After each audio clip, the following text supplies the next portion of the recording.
আজকে আলোচনা করব মিথুন রাশির হচ্ছে আগস্ট মাস কেমন যাবে। আগস্ট মাসে স্বাস্থ্য, ভাগ্য, কেরিয়ার, ব্যবসা কেমন যাবে, চাকরির যোগ আছে কিনা, বা ম্যারেড লাইফ কেমন যাবে, লাভ লাইফ কেমন যাবে, পড়াশোনায় বা কেমন থাকবে মিথুন রাশির শিক্ষার্থীদের জন্য। তারপর হচ্ছে কেরিয়ার কেমন যাবে, এই সব কিছু নিয়ে হচ্ছে আলোচনা করব। সবার আগে হচ্ছে অ্যাস্ট্রো অদিতি চ্যানেলে সবাইকে স্বাগত। ভিডিও ভালো লাগলে অবশ্যই কিন্তু লাইক, শেয়ার আর সাবস্ক্রাইব করতে হবে। আর তার সাথে থাকবে হচ্ছে উপায়।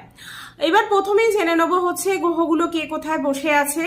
আপনার হচ্ছে সেকেন্ড হাউসে বসে আছে রবিদেব, বুধ শুক্র বসে আছে থার্ড হাউসে, ফোর্থ হাউসে বসে আছে কেতুদেব, 9 হাউসে বসে আছে শনিদেব, আর রাহু বসে আছে হচ্ছে 10 হাউসে, আর 12 হাউসে বসে আছে মঙ্গল আর বৃহস্পতি।